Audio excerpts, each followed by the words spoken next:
The man in the gray cap hadn't spoken to anyone in the library in weeks. He came in every Tuesday, sat in the genealogy room, and left exactly 2 hours later. No one knew his name. Most assumed he was just lonely.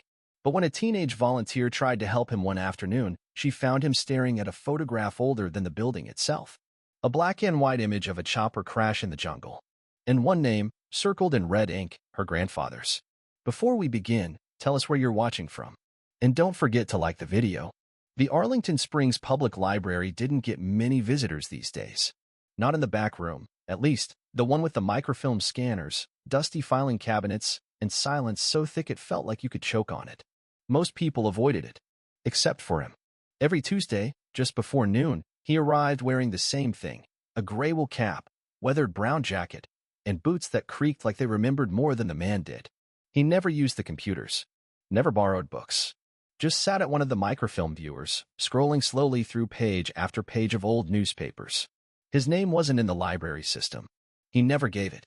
He didn't need to. To the staff, he was simply Mr. Tuesday.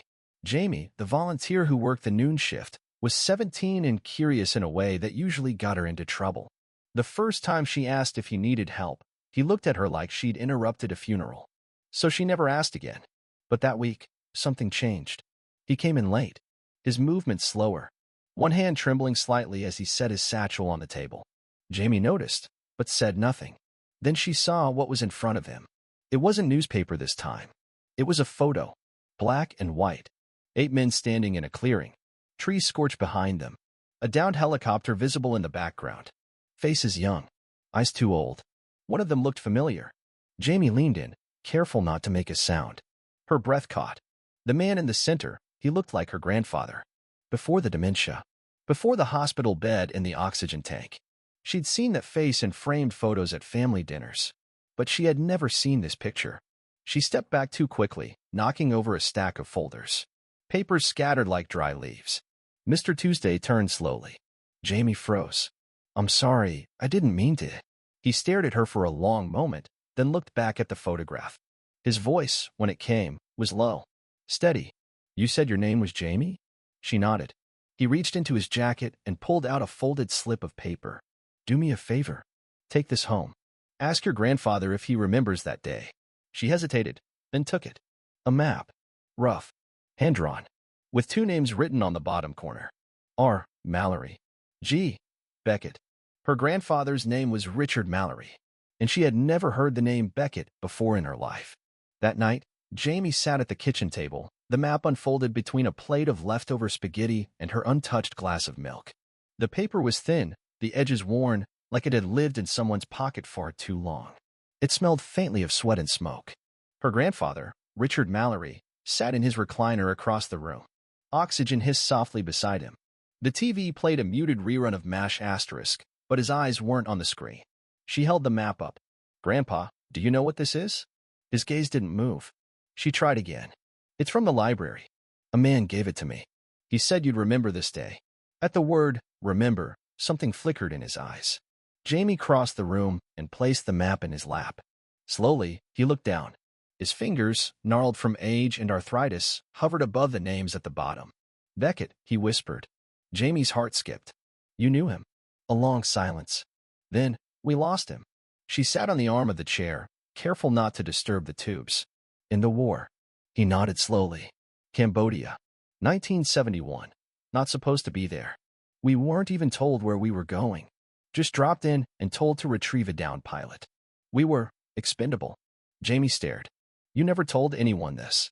There were things we weren't allowed to tell. And things we didn't want to. He tapped the map gently. That ridge. That's where it happened. He closed his eyes. The chopper took fire. Went down hard. Beckett pulled 2 of our guys from the wreck. Should have been dead himself. Still moved like a ghost. Then he went back for the pilot.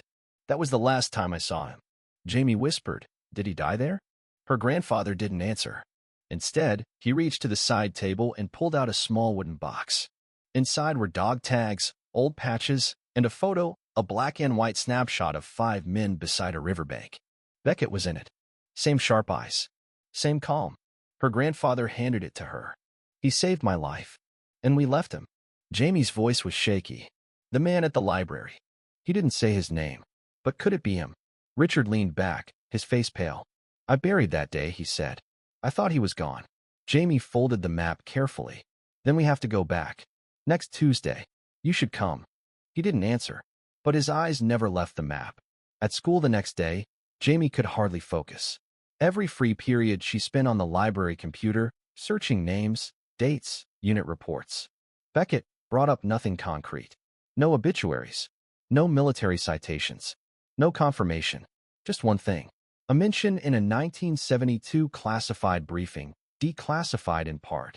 Communications Officer Gerald Beckett presumed Kia during cross-border recovery op. No body recovered. Coordinates buried within Echo Code Protocol. That phrase hit her like a bolt of electricity. No body recovered. Jamie looked up, breath short. He wasn't dead, and he never stopped carrying the truth. She opened her notebook and started writing down everything she knew. This wasn't just a mystery anymore. It was a memory too long buried, and it had finally come up for air. If you believe some truths take decades to surface, type respect in the comments. Who in your family carries a story you've never been told? Ask them, then share their name below. Have you ever discovered a secret that changed the way you saw someone forever? Tell us. If you believe silence doesn't mean nothing happened, type never forget in the comments. Share this video if you believe history lives in quiet corners, and sometimes in the hands of strangers. The next Tuesday, Jamie arrived at the library early. Too early. The genealogy room was still dark, the overhead fluorescents buzzing but dim. She took a seat where Mr. Tuesday usually sat, directly across from the microfilm reader, and waited. Her grandfather had declined to come. I don't think I could face him, he had said, voice rough like wind through pine. If it is him, and if he lived, I have to live with the fact that I didn't go back. She didn't argue, but she came. Because something about the way Beckett looked at that photo, how still he was, how intent, told her he hadn't stopped looking for answers, even after the world stopped looking for him. At exactly 12:01 p.m., the front door opened. Jamie turned. Same gray wool cap, same coat, same slow, deliberate gait. He said nothing as he entered, but his eyes landed on her. This time, they stayed there. She stood. You were right. My grandfather remembered. The crash, the map, your name. A pause. He approached. Slowly. Did he say how I died? Jamie swallowed. He said you saved them, and that they left you. Beckett's eyes didn't waver. That's the part one remember too. He sat across from her, pulled a new photograph from his satchel, slid it across the table. This was taken 2 days after the crash. Firebase North Point. I wasn't supposed to be there, but I made it. Jamie stared at the image. 5 men, bandaged, exhausted. One unmistakable, her grandfather, sitting on the ground, holding his helmet like it might float away. In the background, another figure blurred in motion. Beckett, you didn't die, Jamie said quietly. No, he replied. But the records say I did. Why? He leaned back. Because I wasn't supposed to be in Cambodia. None of us were. It was a black op. When the extraction went wrong, they wrote us off. When I showed up at the firebase, they ordered me debriefed, then reassigned. But my name didn't survive the paperwork. Jamie was stunned. So they erased you. I erased myself too, he said. I stopped talking, moved around, took jobs where no one asked questions. He looked toward the window. I wasn't hiding from them. I was hiding from what I left behind. Jamie pulled out her notebook. Can I record this? Not like video. Just your story. I want to write it down. For the Historical Society. For the families. Beckett studied her, then nodded once. She hit record on her phone's voice memo app. State your name, she asked gently. Gerald A. Beckett, formerly First Lieutenant, U.S. Army. Communications and Extraction Operations. 11th Recon Division. She looked up. And what do you want people to know? He paused, then said, that when the world moves on, it forgets the ones who stayed behind. Not just the dead, but the living. Those who crawled back into their lives carrying silence like a disease. We didn't want medals. We wanted names remembered. Faces seen. Jamie's throat tightened. She looked at him, this man who had spent a lifetime under the radar, never asking for a thank you. Just quietly preserving a photo, a map, and a truth. How many families never knew? She whispered. Too many, Beckett said. And then, as if remembering something fragile, he pulled a small notebook from his jacket. Worn, the spine cracking. He opened it. Here, he said. These are their names. All 12 of us. Not the names in the system, the names we called each other. I want you to write them down. Somewhere they can't be deleted. Jamie took the notebook. And for the first time in 50 years, the lost names of Operation Timberline, men dropped into a place they never should have been, were written into history by a teenage girl who refused to let them stay ghosts. If you believe names deserve to outlive silence, type respect in the comments. Have you ever carried a story that no one asked to hear, but you needed to tell? Leave a piece of it here. What name in your family deserves to be remembered out loud? Say it below. If you think history should be told by those who lived it, not just those who recorded it, share this video. Type never forget if you believe the truth doesn't fade, it just waits to be heard. By the following week, the library wasn't so empty anymore. It started with a whisper, a rumor that a war hero was quietly recounting a story no one ever documented. Then a retired colonel showed up. Then a local reporter. Then a teacher who brought her civics class. But Gerald Beckett didn't change. He still wore the gray cap. Still sat in the same seat. Still spoke in slow, measured words that carried the weight of years. Jamie met him every Tuesday now. She transcribed everything. The story unfolded like a map, edge by burned edge. Operation Timberline, March 1971. Dropped into enemy-controlled jungle, target unknown. Told only that a pilot had gone down with sensitive intel. Retrieve or destroy, the orders said. No further clarification. The team had no idea they were being used to cover up an illegal insertion. Beckett remembered the moment they realized no one was coming for them. Day 3, after the second radio went dead. After the first casualty. After the food rations ran out. It wasn't fear that settled in, he told Jamie. It was clarity. No rescue. No glory. Just each other. He described Ellis, the youngest, only 18. Could barely shave. Used to hum old soul records during marches.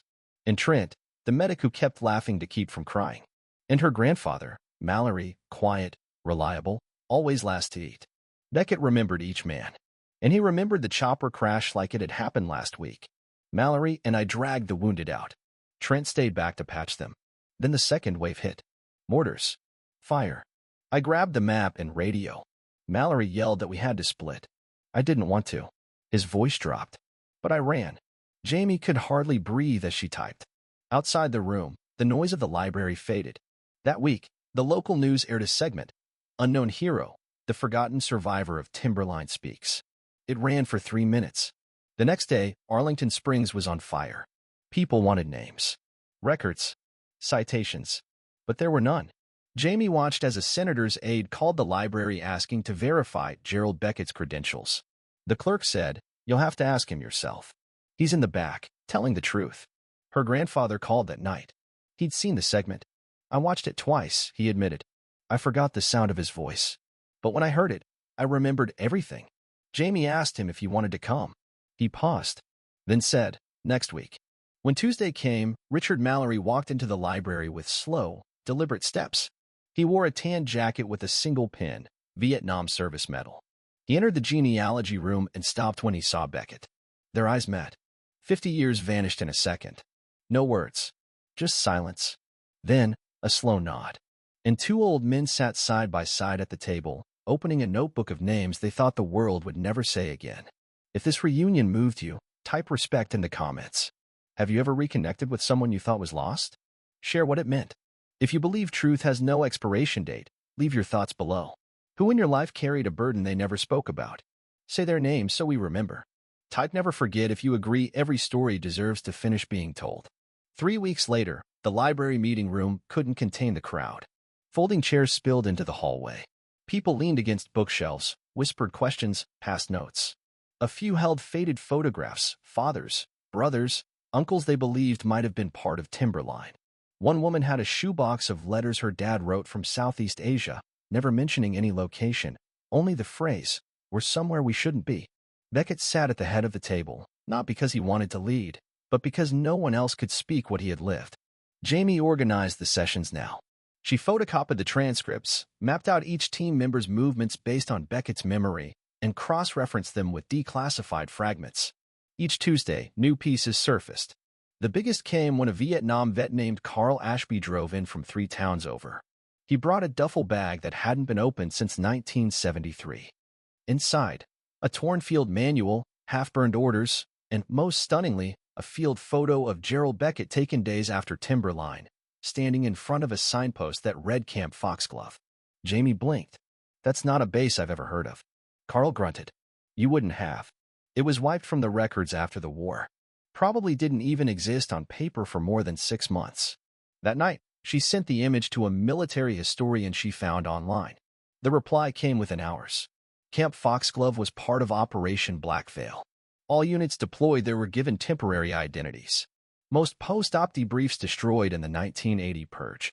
Your source is credible. This is a find. She showed the message to Beckett the next day. He only said, so the ghosts are waking up. Then, something unexpected happened.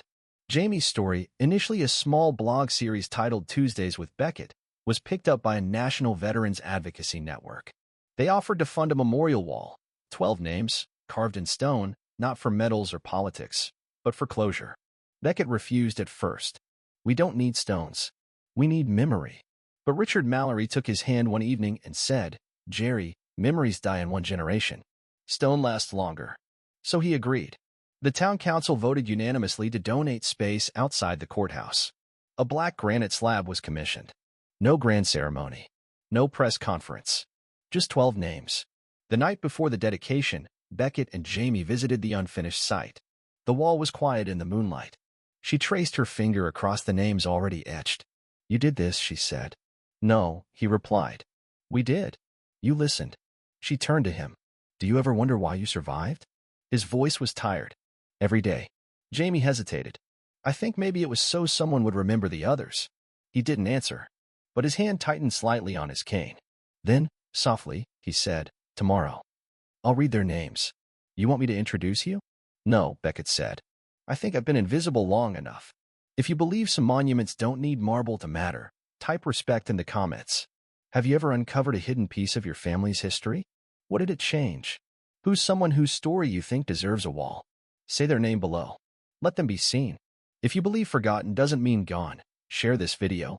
Type never forget if you agree every name has a right to echo. The morning of the dedication dawned cold and clear. A stiff wind swept through Arlington Springs, rattling flagpoles and scattering damp leaves across the courthouse lawn.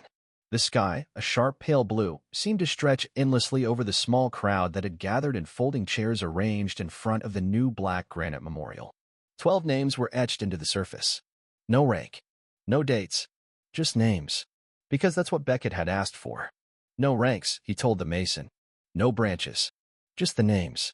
They weren't soldiers to me. They were brothers.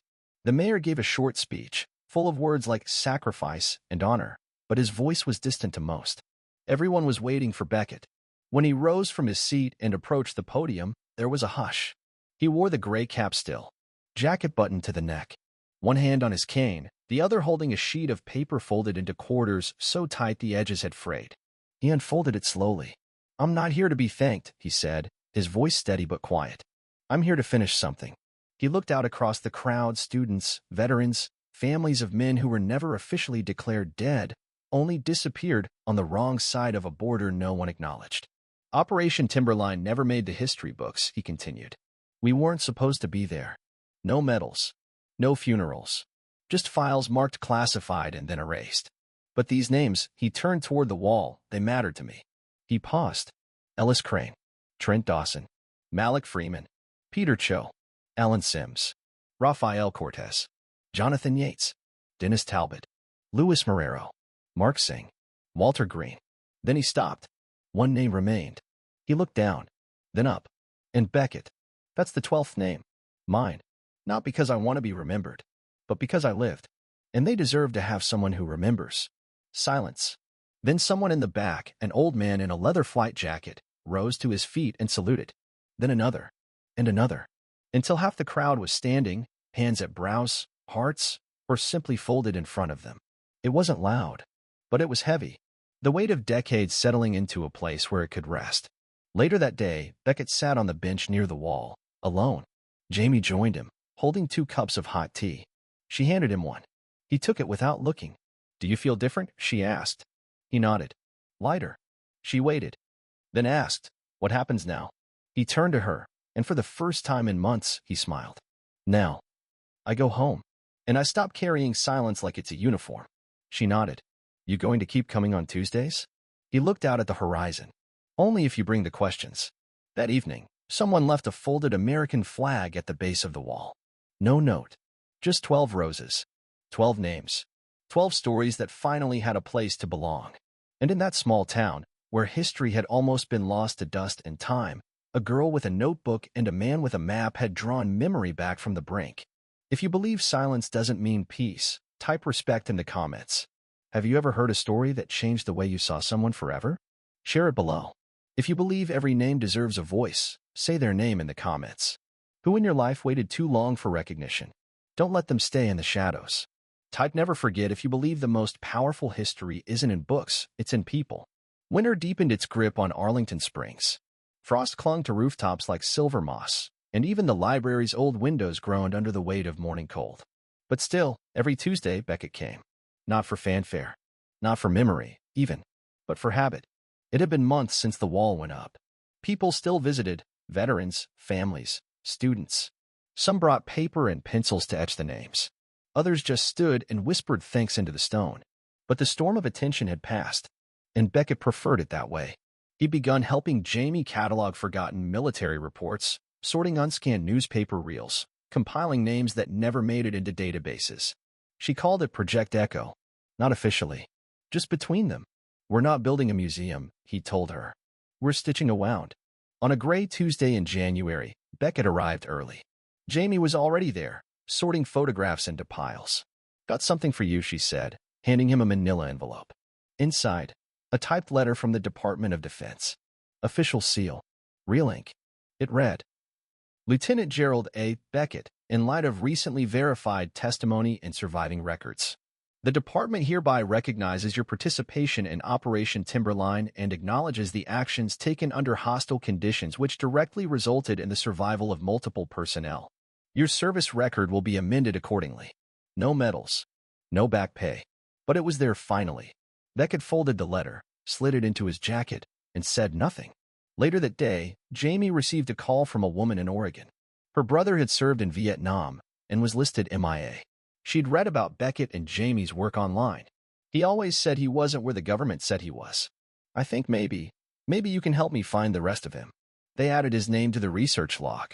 2 days later, a widow from Louisiana sent a photo of a man Beckett remembered only by nickname Hawk. Another name found. The work was slow, painstaking, but each discovery made Beckett lean a little straighter. One night, Jamie asked, Do you ever wonder what your life could have been if they hadn't erased you? He considered that for a long time, then said, I would have retired early, maybe taught history, but I wouldn't have met you, wouldn't have told the story. He looked at her. Maybe that was the point. By spring, the project had documented 31 previously unknown operations. 5 families were reunited with long-lost letters. One soldier, long assumed dead, was found living off-grid in Montana. Beckett wrote him a letter by hand. Only 3 words. You were seen. Jamie started organizing community nights at the library. Young veterans began showing up, sharing stories, asking questions they'd never voiced before. Beckett listened more than he spoke. When he did speak, the room went quiet. And always, at the back of the room, hung a single frame, the black and white photo of the Timberline 12, Beckett in the center, a jungle behind him that no longer held his silence hostage. People still asked why he never wrote a book. He always answered, because I'm not the story. They are. One day, he brought Jamie a worn envelope. Inside was the original map. He'd redrawn it from memory. On the back, in careful print, it read, If you find this, keep going. She asked him what he wanted her to do with it. Not yet, he said. One day. That evening, as the sun dipped low and the courthouse bells rang out across the plaza, Beckett stood one more time in front of the wall. He placed a small stone on the base beneath Ellis Crane's name. See you Tuesday, he whispered. If you believe remembering is an act of honor, type respect in the comments. Who's someone you've never forgotten, even if no one else remembers? Leave their name below. Have you ever found your purpose in helping someone else be seen? Tell us how. If you believe quiet work can change history, share this story. Type never forget if you agree that even whispers can move mountains. The day Gerald Beckett didn't show up was a Tuesday. Jamie noticed first. She arrived early, as always, thermos in hand, transcripts organized in a canvas tote. The chair by the microfilm reader was empty. No satchel. No gray cap. Just stillness. At first, she waited. Then she called the VA housing unit he'd quietly moved into that spring. The nurse on the line hesitated. Are you family? Jamie's voice faltered. I'm a friend. The pause was long. I'm sorry, the nurse said. He passed in his sleep last night. Peacefully. No pain. The world didn't stop. But something in Jamie did. By noon, the library had already begun to shift. Whispers passed from desk to desk. Veterans called each other. A few stopped by, wordless, leaving small tokens on the windowsill near his seat, coins, patches, a handwritten note that read simply, I never got to thank you. Jamie returned to the bench outside the courthouse that afternoon. The granite wall sat quiet in the shade.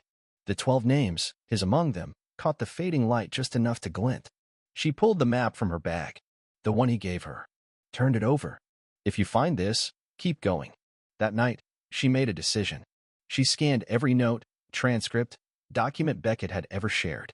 She uploaded them to a public archive she called the Timberline Record. Free. Open source. With a message at the top. This story doesn't end. It continues wherever someone chooses to remember. Then she started writing letters. Not emails. Real, paper letters.